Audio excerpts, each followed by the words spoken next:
Assalamualaikum, salam sejahtera untuk kita semua.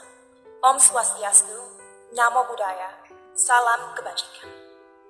Yang terhormat Pak Yakut Holil Womas, Menteri Agama Republik Indonesia.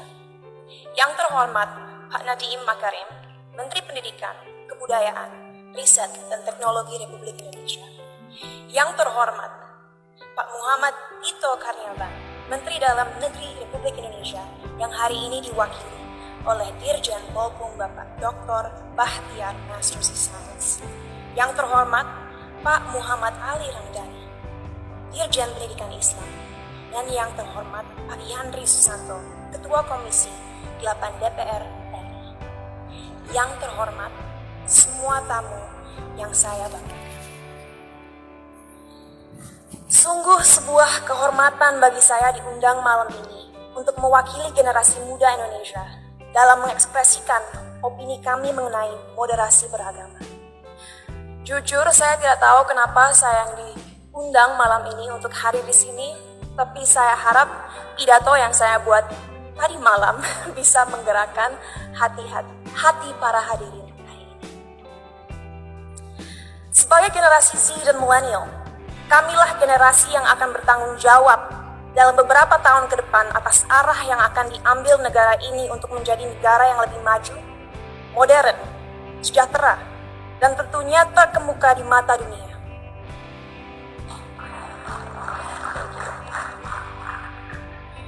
Tapi nilai-nilai apa saja yang harus kita terapkan kepada masyarakat Indonesia agar mimpi-mimpi ini bisa terrealisasi? Pada saat ini, kita dalam situasi sulit, di mana adanya polarisasi dalam opini masyarakat. Terlihat jelas bahwa adanya ketidaksepakatan tentang apa yang dibutuhkan negara ini agar bisa benar-benar menjadi kesatuan yang kuat. Dalam satu sisi, generasi muda sekarang mempunyai keinginan besar untuk mempromosikan budaya dan identitas bangsa. Kami percaya akan pentingnya untuk negara-negara di luar sana melihat potensi, keunikan, dan kehebatan negara ini. Tapi di sisi lain, sampai detik ini, kita semua masih sering berkelahi dan menjatuhkan satu sama lain hanya karena perbedaan ras, suku, dan terutama agama. Bagi saya pribadi, hal tersebut sungguh ironis. Karena bukankah pasal 1 dari Undang-Undang PNPS mengatakan bahwa adanya 6 agama utama di negara ini? Bukankah moto negara ini Bhinneka Tunggal Ika, yaitu berbeda tapi satu? Tapi mengapa walaupun dengan fondasi negara yang begitu memeluk perbedaan dan toleransi, tetap saja masih ada konflik? Apa yang membuat agama mampu membuat kita melupakan inti dari identitas bangsa ini? Sebagai lulusan psikologi dan sastra Jerman, saya dari dulu memiliki kuriositas terhadap cara berpikir manusia. Oleh karena itu, pengetahuan tersebut saya perdalam dengan mempelajari filosofi. Sampai detik ini, saya tidak akan pernah lupa akan apa yang dikatakan oleh salah satu filsafat paling berpengaruh sepanjang masa, yaitu René Descartes. Ia mengatakan, manusia adalah makhluk yang finite atau terbatas, sedangkan Tuhan adalah sosok yang infinite atau tidak terbatas. Oleh karena itu, bagaimana kita sebagai makhluk yang terbatas merasa mempunyai kemampuan untuk mengerti sesuatu yang jauh di luar kapasitas kita?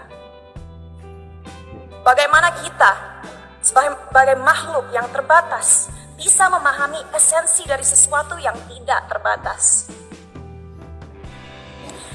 Inilah salah satu akar dari masalah yang kita miliki dalam masyarakat Indonesia sekarang. Karena pemahaman yang terbatas dan pemikiran yang tidak kritis, orang-orang terjebak dalam cara berpikir di mana mereka telah memanusiakan Tuhan. Merasa memiliki hak dalam mendikte kemauan Tuhan, merasa tahu pikiran Tuhan, dan merasa berhak bertindak atas nama Tuhan. Inilah yang akhirnya seringkali berubah menjadi sifat radikal.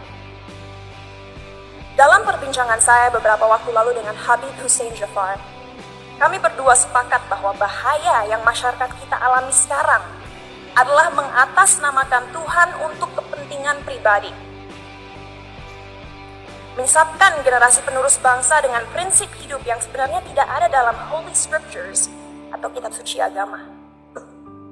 Kenapa bisa seperti itu? Karena kita kurang membimbing dan memberikan masyarakat tools yang dibutuhkan agar bisa memahami sebuah ajaran dengan akal kritis.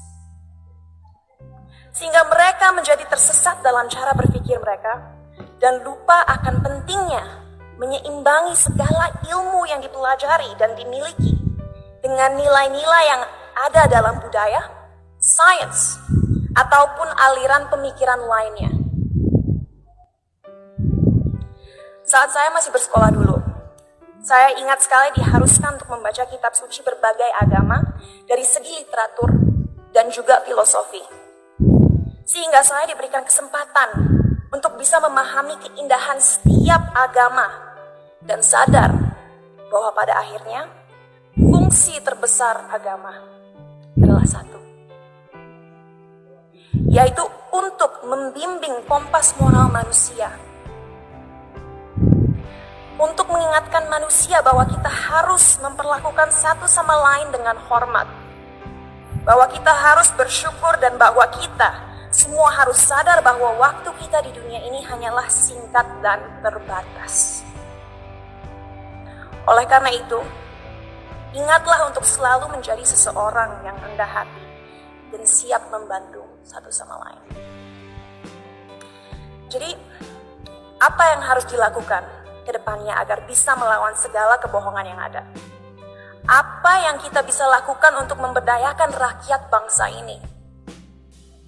Saya rasa jawabannya cukup jelas. Satu, penting sekali kita segera mengingatkan kembali saudara-saudara kita akan indahnya, kayanya, dan uniknya budaya-budaya yang kita miliki di negara ini. Sejak usia dini penting kita mengenalkan budaya negara ini tidak hanya di sekolah, tapi juga melalui media dan semua platform digital yang ada. Sebuah hal yang krusial untuk disadari bagi generasi muda akan relevannya budaya kita di dunia yang semakin modern. Our culture is cool, not old school. Kedua, ajaran agama yang ada dalam sistem pendidikan harus adil dalam merepresentasikan agama-agama yang ada di negara ini. Agar orang-orang bisa mengerti sejak usia muda bahwa semua agama itu mengajarkan kebaikan dan tidak seharusnya kita melecehkan dan menyakiti satu sama lain hanya karena sebuah perbedaan. Ketiga, critical thinking, critical thinking, critical thinking. Ajarkanlah adik-adik kita untuk membaca dan mempelajari segala sesuatu dari berbagai sudut pandang. Biarkanlah mereka bertanya. Tumbuhkanlah rasa ingin tahu mereka sehingga mereka tidak mudah dipengaruhi dan dijajah pikirannya. Dan terakhir, gunakanlah teknologi yang semakin canggih sebagai alat yang dapat terus menyebarkan nilai-nilai toleransi. Agar negara ini bisa kembali menjadi Indonesia sejati.